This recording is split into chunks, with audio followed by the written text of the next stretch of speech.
Vous avez l'intention de développer un produit digital? Un site? Une application? Un espace connecté? Oui, mais vous ne savez pas par où commencer. Inspirez. Vous aider à vous repenser, à innover et à conduire le changement en douceur? C'est l'objectif de l'interview objective. Partez avec nous à la rencontre de professionnels qui ont surmonté ce défi. Découvrez comment ils ont conçu, designé et fait la promotion de leurs produits digitaux en interne comme en externe. Expirez, c'est parti.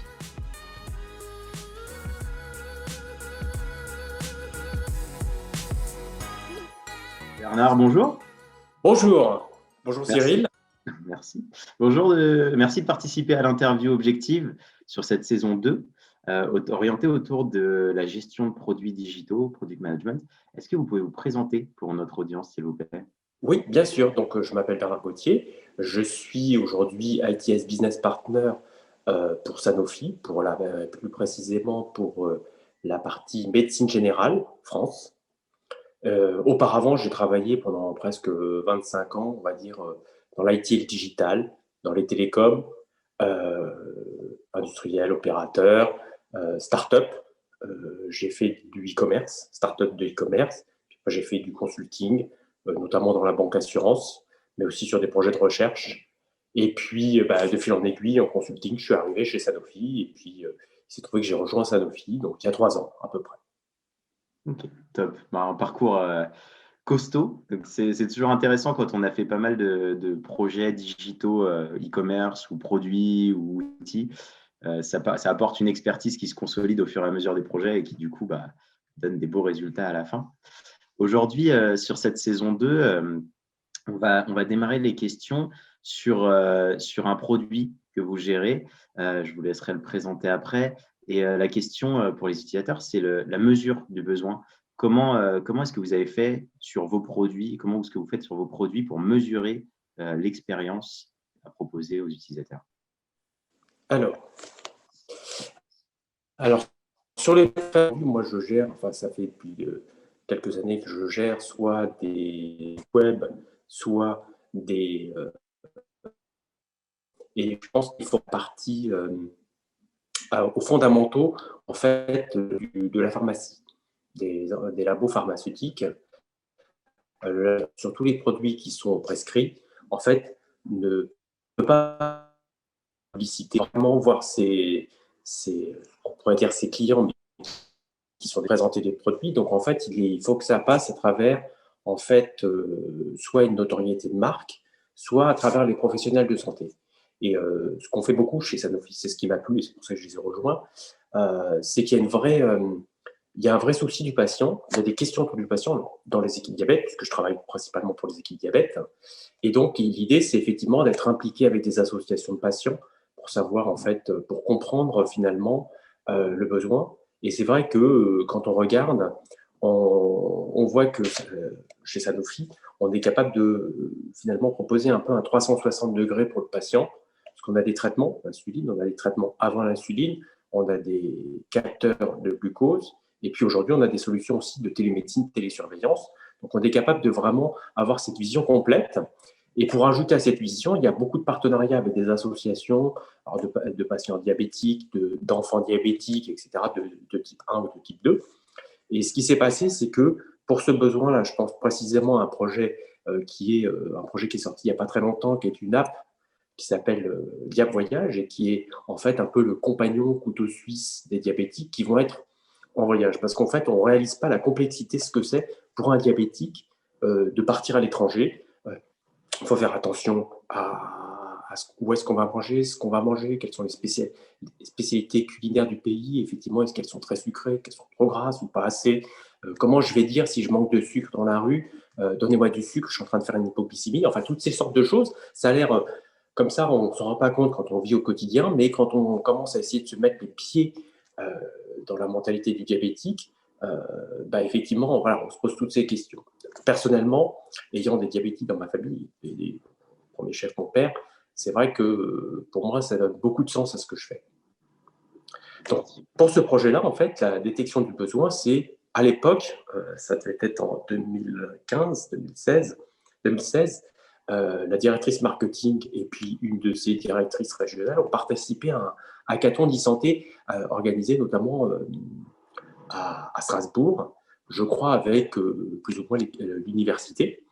Et donc, en fait, en participant à cet hackathon, autour de justement disrupter ou hacker le diabète, je ne sais plus comment ça s'appelait à l'époque, en fait, l'idée, c'était de trouver des idées. Et il y a donc une personne d'une association qui s'appelait World Diabetes Tour, qui est venue présenter un projet justement de compagnon de voyage du diabétique. Et en fait, ils ont fait donc le hackathon une espèce de POC, parce que en fait, c'est un peu ça, en fait, une espèce de prototype, et il a gagné.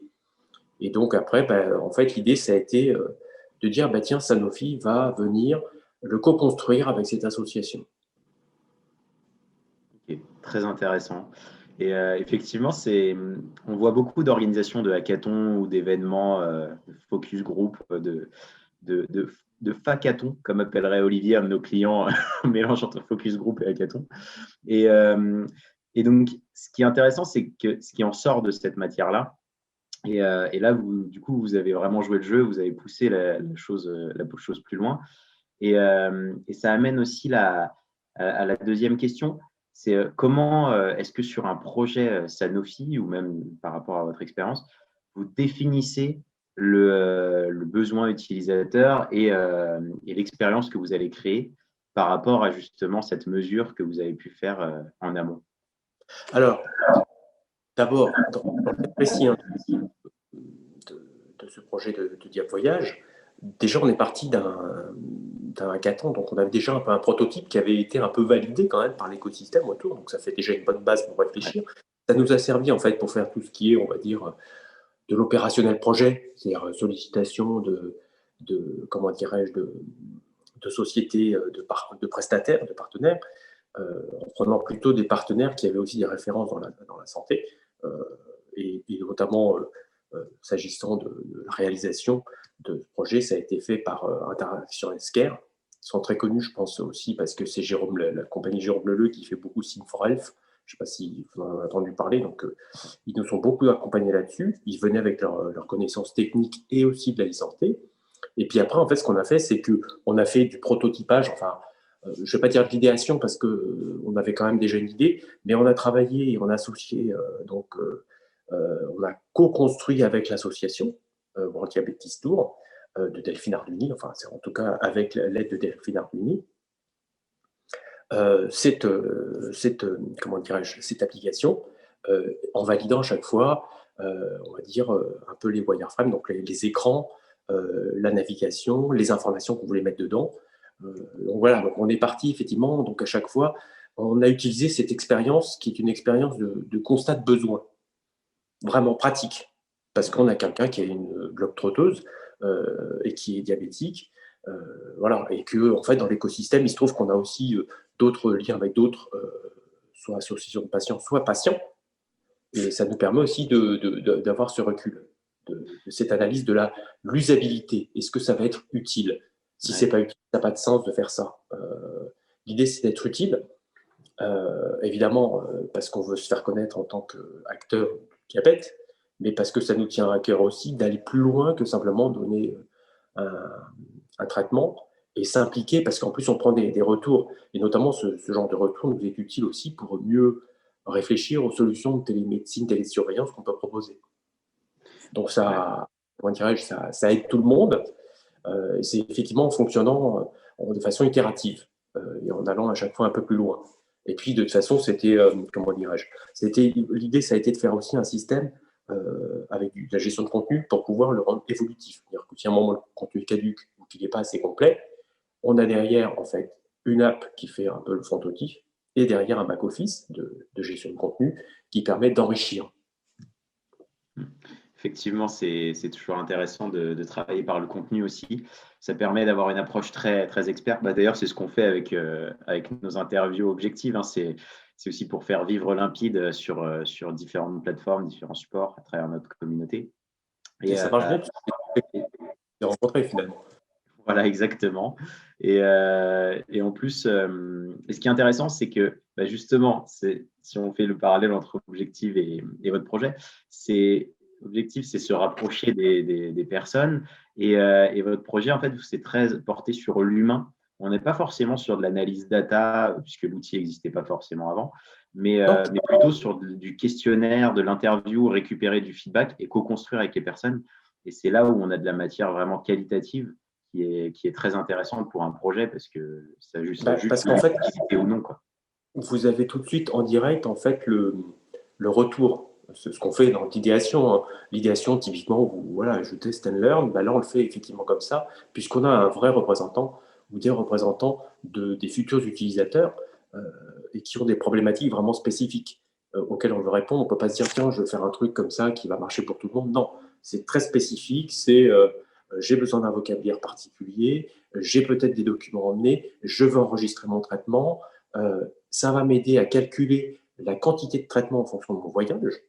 C'est ce qu'on propose aussi dans les services, parce que ça faisait partie des besoins en disant ah oui, mais des fois, je me dis, tiens, je ne sais plus. Alors, on a une connexion avec le Vidal pour pouvoir effectivement récupérer les infos d'un traitement, dire ok, ben, si vous prenez 3 cachets par jour et que vous partez pendant 15 jours, mais qu'il y a 8 cachets dans la boîte, ça fera tant de boîtes à emmener avec un filet de sécurité, etc. Mais c'est pratique. C'est ça l'idée, c'est d'être pratique.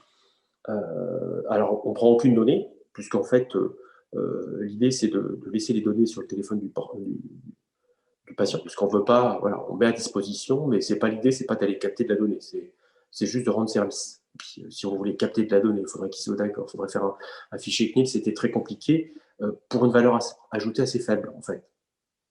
En termes de données, ce qui est intéressant, c'est que, par exemple, sur les solutions de télémédecine, on va récupérer la donnée, anonymisée, mais la donnée, on pourrait faire quelque chose avec de l'intelligence artificielle, éventuellement, pour de la prévention, etc. Mais là, c'est de la donnée de personne, c'est votre civilité, c'est votre traitement, c'est des choses qui sont vraiment rien que pour vous. Vous faites des copies de vos ordonnances, par exemple, que vous pouvez stocker, vous avez tout qui est organisé. C'est ça qui est intéressant. Et on n'y aurait pas forcément pensé si on n'avait pas eu quelqu'un qui était venu avec son expérience, l'expérience du manque. Vous voyez ce que je veux dire? C'est là où ça a été vachement intéressant. C'est qu'on n'est pas parti d'une idée en se disant tiens, ça peut servir, mais on est parti d'un manque pour apporter la solution en face du manque. Et ouais, c'est hyper intéressant et c'est surtout sur cette partie gestion de la donnée, c'est quelque chose qu'on voit de temps en temps maintenant et j'arrive pas trop à savoir si ça va évoluer dans ce sens-là ou pas, mais c'est vrai qu'aujourd'hui, c'est un gros sujet depuis la loi RGPD et enfin même un peu avant. Et en fait, avoir des applis comme ça qui sont vraiment basées sur le service et pas de la récupération de données un peu dissimulée, c'est quand même une grosse valeur ajoutée pour l'utilisateur final et les patients dans votre cas. Oui, Euh, c'est vrai que je fais très attention, notamment parce que effectivement, on arrive avec l'étiquette un peu labo, donc déjà on est suspect. ouais. Voilà. On fait très attention. Et puis en fait, ce qui est intéressant dans la donnée, c'est pas la donnée elle-même, c'est ce qu'on peut en faire en fait. Comment vous partez de la donnée pour en faire éventuellement en agrégeant une information, éventuellement une connaissance, puis avoir éventuellement après un savoir. Et ça, c'est très intéressant. Donc, c'est la vision que vous auriez tout en haut du savoir qui vous permet de vous dire, tiens, il faut que je prenne la donnée qui est en bas. Si toutes les données n'ont pas forcément d'intérêt. Moi, ce que je vois, moi, de tout ce que j'ai pu faire aussi autour des données de vie réelle et de l'intelligence artificielle, c'est de dire, il y a des choses qui sont très intéressantes pour éventuellement euh, basculer toutes ces données qui est captées, tous ces marqueurs, tous ces historiques en fait de vie pour pouvoir en faire éventuellement ce que fait l'intelligence artificielle qui est en fait du renseignement, hein, intelligence au sens anglais, pour en fait faire de la détection de signaux faibles, de corrélations qu'on ne pourrait pas voir. Aujourd'hui, la problématique que rencontrent globalement les laboratoires, je ne parle pas de Sanofi, globalement dans le monde médical, c'est de faire des études cliniques avec des gens qu'on va essayer de placer dans des circonstances à peu près similaires. On le voit par rapport à l'émergence de vaccins, c'est compliqué de mesurer l'effet. L'avantage des données de vie réelle, c'est que vous allez avoir des centaines de milliers de personnes, des millions de personnes. Et là, la statistique, elle peut vraiment jouer à plein. Et c'est ça qui est intéressant dans les données de vie réelle et sur ces projets-là. Donc, quand vous faites un projet pour capter de la donnée, comme tout ce que pour apporter éventuellement à la télésurveillance, c'est ce qui est fait en ce moment avec le travail de l'agence du numérique en santé, c'est un peu de faire ça. C'est d'essayer de récupérer ces données pour créer finalement du savoir médical additionnel. Et ça, c'est intéressant. Après, les données personnelles des gens, c'est leurs données, il faut les respecter. Vous mettez à disposition, c'est ce qu'on a fait, un service, parce que vous pensez que c'est intéressant. Voilà, on a fait d'autres services, par exemple, notre application s'appelle Mon glucocompteur. Voilà, où on est parti, effectivement, on a travaillé avec une diététicienne pour pouvoir mettre une espèce de base de données de repas. Voilà, vous faites votre repas, vous en extrayez finalement la quantité de glucose, de sucre. Et ça, c'est très utile pour un diabétique parce que quand il va se faire son injection d'insuline rapide, il faut qu'il sache combien de sucre il a en plus, puisqu'il doit rajouter la quantité d'insuline qu'il ne peut pas produire lui-même pour assimiler ce sucre. Et là aussi, on est parti, on a travaillé à ce moment-là avec une diététicienne. Vous voyez, c'est ces projets où on embarque en fait des gens qui savent vous apporter des choses. D'ailleurs, cette application, en fait, elle a dépassé le cadre du diabétique, puisqu'il y a beaucoup de sportifs qui l'ont téléchargée, parce que c'est aussi une base de données qui sert aux gens qui veulent faire attention à leur poids ou qui sont dans des mécanismes liés de préparation sportive. Je veux tel repas, il me faut tant de protéines, ça doit faire tant de calories, etc. Ok, intéressant. Et justement, la donnée, c'est un bon levier pour faire évoluer un projet et le designer dans le temps. Et donc se baser sur les statistiques d'utilisation pour optimiser l'UX puis l'UI. De votre côté, quelle méthode et outils utilisez-vous pour designer l'expérience de votre produit? Alors, on va dire que ce qui nous sert beaucoup en premier, on va dire en premier niveau, c'est d'utiliser tous les tags d'analytics qu'on peut trouver soit sur les sites web ou sur les apps pour mesurer déjà, avoir une idée de l'usage. Puisque c'est ça qui est intéressant. C'est souvent pas assez granulaire. J'ai découvert récemment un produit je ne sais pas si c'est déjà une licorne, peut-être déjà une licorne française, qui fait des choses beaucoup plus granulaires, capable de suivre où passe la souris sur un écran, etc. Ce qui est super, super intéressant en termes de compréhension. Nous, on utilise Hotjar comme outil qui propose ce genre de tracking aussi. C'est assez intéressant. C'est très intéressant parce qu'en fait, vous pouvez faire tout le maillage de la personne pour essayer de comprendre, en fait, parce que voilà, c'est le principe de l'outil et de l'usage. Voilà, si je fais une clé à molette, je ne suis pas sûr qu'il n'y a pas quelqu'un qui va s'en servir comme marteau. Alors pourtant, j'ai pris une clé à molette pour tourner des écrous. Donc c'est ça qui est vachement utile dans la capacité à faire évoluer ce que vous avez fait pour être toujours au plus efficace, au plus haut niveau de service. Et effectivement, Google Analytics, parce que c'est l'outil qui est difficile d'avoir des concurrents, maintenant la marche elle est très haute pour les autres, pas la même chose. Et ça vous donne un premier niveau. Si vous arrivez, pour un site web, mais c'est vrai dans une appli, si elle est téléchargée, installée, et qu'elle est désinstallée juste après, ou qu'elle est téléchargée, préinstallée, il y a quelque chose. Il faut essayer de comprendre ça veut dire que les mots-clés, peut-être, ont amené à télécharger quelque chose qui ne répond pas. Bon, si c'est un pourcentage pas important, ça veut dire que oui, dans le lot, tout le monde, il y a des gens, c'est pareil quand vous allez dans un magasin, au moment où vous attrapez un truc, c'était pas l'article que vous vouliez prendre, vous le reposez dans le rayon, puis c'est terminé. Voilà. Sur Internet, évidemment, c'est un peu plus long. Vous allez dans la store, vous prenez, vous téléchargez, vous installez. Bon, voilà, c'est un peu plus long, mais ça part du même principe. Je me suis trompé, bon, c'est pas grave.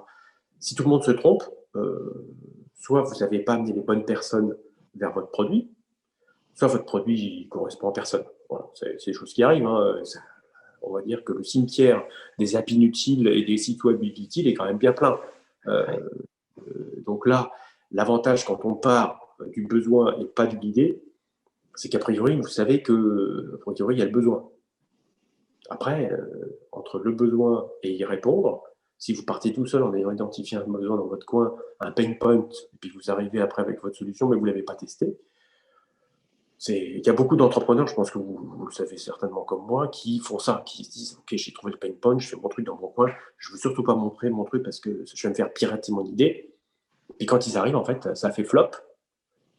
Et moi, c'est une des choses que j'ai beaucoup appris on va dire, dans cette population d'entrepreneurs, parce qu'en fait, j'ai complété ma formation initiale plutôt technologique en 2015 par un MBA, et j'avais pris notamment une spécialisation dans l'entrepreneuriat.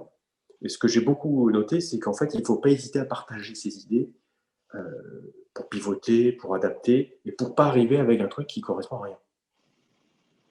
C'est quelque chose qu'on fait beaucoup en France, on sait bien faire ce genre de choses. Voilà, on a fait le Concorde, c'est la Rolls-Royce technologique de l'aviation, enfin de l'aviation civile. Il n'y a pas eu mieux, qui a été inventé nulle part dans le monde. Sauf qu'on en a fait combien 6. Ouais, il n'y en a pas eu beaucoup. Et ils n'ont jamais fait que Paris-New York ou Londres-New York. Voilà. Donc, ça veut dire qu'en face de ce produit, il n'y avait pas vraiment de besoin. Bon, après, il peut y avoir effectivement autre chose. On a torpillé le truc parce qu'ils ne voulaient pas que. Voilà, on n'a pas fait adapter les aéroports et on a fait du blocage, c'est possible. Enfin, le fait est que dans la réalité, à un moment, un produit trouve son marché ou pas, un service trouve ses utilisateurs ou pas. Et le retour que vous avez des utilisateurs vous permet d'adapter ce service pour être toujours, on va dire, de plus en plus utile. Et effectivement, oui, il faut suivre ce que font les utilisateurs sur la solution et essayer de comprendre pourquoi ils le font. Parce qu'en fait, c'est ça le plus difficile. C'est pas d'avoir la métrique, c'est de comprendre pourquoi ils vont naviguer, ils vont tac, tac, tac, qu'est-ce qu'ils ont derrière et comment je vais simplifier le truc pour qu'ils le fassent du premier coup. On a un exemple d'un cas projet qui est très basique, justement, sur ce tracking alors, nous, c'était via Hotjar, mais bon, plein d'outils existent pour traquer les zones de clic, les zones de scroll et tout ça. Et on s'est rendu compte, en analysant le parcours, que sur une page de liste, beaucoup d'utilisateurs, alors c'était un pourcentage très élevé, 40 ou 50%, cliquaient sur un mot en gras, alors qu'il n'y avait pas de lien dessus. Et en fait, c'était une optimisation toute simple, juste rajouter un lien en rapport avec ce mot pour pour amener l'utilisateur à l'étape suivante dans le parcours. Et en fait, en faisant des petites optimisations comme ça, on se rend compte qu'on a des choses très simples à mettre en place qui permettent de faciliter l'usage. Et en fait, c'est en se basant vraiment sur la donnée et sur comment les utilisateurs utilisent le site, enfin, interagissent avec le site Internet. Et si vous n'avez pas cette donnée précise, si vous êtes resté que sur le niveau, on va dire, page lue, temps passé sur la page, qui est le premier niveau de métrique que vous avez, vous n'aurez jamais cette information. Ouais, c'est pour ça que nous, on utilise aussi pas mal on utilise un plan de tagage avec Google Tag Manager et on crée aussi des boards Data Studio pour justement faciliter l'accès à la donnée pour nos équipes ou nos clients, pour derrière, après, améliorer l'UX avec des outils comme Mockup et l'UI avec Sketch, InDesign et InVision, pardon, pour partager les maquettes. Et voilà. Et là, on a un peu évoqué la dernière partie, la promotion du service au travers de la communication pure et dure, en fait, parler de son projet, qui est quand même primordial.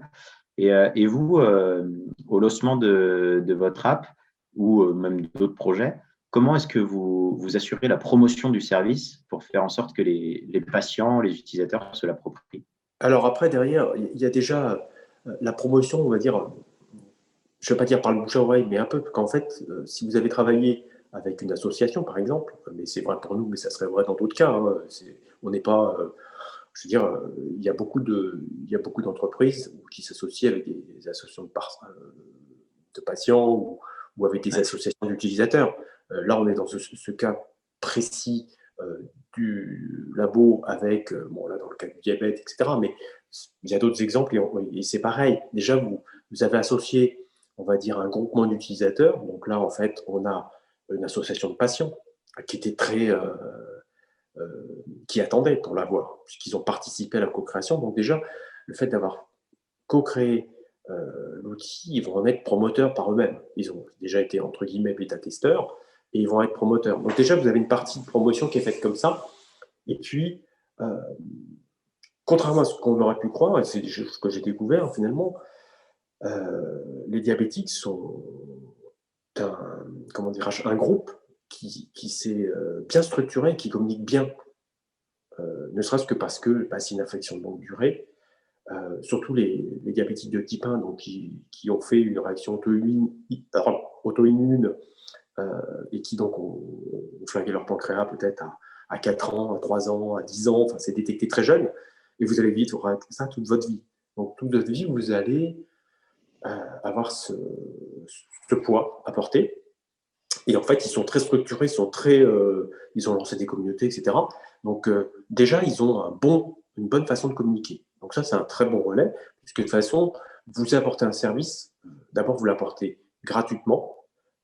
Ça aussi, c'est une façon de faire de la promotion, c'est-à-dire que vous arrivez, vous dites, voilà, moi je viens, j'ai travaillé avec vous, ça fait partie pour nous de ce qu'on considère comme aller plus loin que juste faire du traitement. Voilà. Donc on vous le met à disposition, on trouve que c'est bien et on est content de l'avoir fait. Et puis après, on a de la promotion, on va dire, plus traditionnelle, relation presse, etc. Un petit peu pour se dire, voilà, Sanofi a co-travaillé avec l'association, ils ont fait tel truc. On l'a fait pour Gap Voyage, mais on le fait pour d'autres produits et on va dire sur d'autres spécialités, que ce soit on va dire, sur tout ce qui est maladie rare, tout ce qui est cancer, etc. Donc, il y a beaucoup d'aires thérapeutiques. Et puis, on a d'autres labos qui font beaucoup de choses, et notamment ceux qui font des thérapies digitales, etc. Donc, on est beaucoup sur cette relation presse pour se faire connaître, montrer ce qu'on fait, ou donner de l'appétit ou de la curiosité pour ce qu'on fait. Et puis derrière, bah, vous avez aussi, comme tous les labos pharmaceutiques, on a des visiteurs médicaux qui vont rencontrer les médecins pour présenter nos produits, parce qu'un médecin, si vous voulez, il a un Vidal haut comme ça, avec tous les produits qui existent, il ne va pas se le bouffer tout seul. Donc, il a besoin de l'aide de ses visiteurs pour leur dire, ben voilà, on fait tel produit qui fait ça, qui a dans telle condition, pour tel type de malade. Voilà, ça l'aide à prédigérer. Et puis parce qu'il y a aussi beaucoup de généralistes qui se trouvent un peu par l'évolution, en fait, finalement, de la répartition des spécialistes généralistes, etc., de l'évolution en fait, de la population médicale, qui fait qu'il y a beaucoup de généralistes qui se retrouvent à faire un peu sur certaines thématiques, qui doivent se spécialiser, ou qui sont attendus comme le premier rempart de la médecine pour des affections sur lesquelles ça dépasse un peu peut-être le simple niveau de généraliste. Donc ça les aide aussi, en fait, finalement, à se former sur certaines aires où ils vont être comme ça, beaucoup plus... je dirais, efficient, efficace pour leurs patients. Donc, c'est au bénéfice des autres, globalement de tout l'écosystème. Et ces visiteurs, souvent, font la promotion aussi des outils en disant, tenez, vous voyez, si vous avez dans votre patientèle des diabétiques de type 1 qui veulent voyager, on a un outil qui peut les aider. Voilà, c'est un outil gratuit, il est mis à disposition. Voilà, je peux vous le présenter, etc. Voilà, donc, c'est le rôle aussi d'avoir des équipes qui vont rencontrer des professionnels de santé qui peuvent après en faire éventuellement la présentation, en parler à leurs patients, en disant oui, j'ai compris que vous vouliez vous aller voyager, etc. On a peut-être quelque chose qui pourrait vous y être utile. Après, il y a d'autres applications, c'est un écosystème qui est très vivant de toute façon autour du diabète. Hein. Il y a 2 millions de diabétiques en France, donc forcément, c'est forcément une communauté qui bouge. Effectivement, et ça, c'est quelque chose qui est assez sympa de se projeter sur son médecin qui vous pousse aussi des services digitaux et aller plus loin. Alors là, je me dis, ça fonctionne avec les maladies plutôt de long terme. C'est sûr que quand on a la grippe, je ne pense pas que notre médecin conseille une application. Mais c'est vrai qu'il y a une vraie valeur ajoutée sur le patient et comment on simplifie la posologie, comment on peut utiliser son traitement efficacement avec des outils qui nous aident au quotidien. Oui, c'est assez intéressant. Et ça fait aussi le parallèle avec la loi, en fait. Légalement, on n'a pas le droit de faire de la pub pour un médecin, enfin d'être trop publicitaire et de favoriser un médicament plutôt qu'un autre. Et forcément, apporter du service autour, c'est un partenariat gagnant-gagnant. On favorise le labo et en même temps, on donne un service gratuitement. Donc, c'est toujours très intéressant.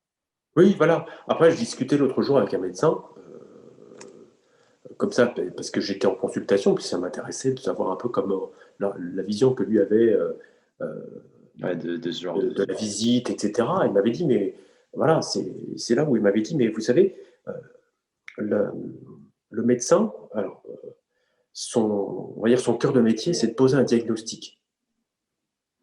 Donc après, derrière, il est vachement aidé quand il a d'autres qui viennent avec un traitement.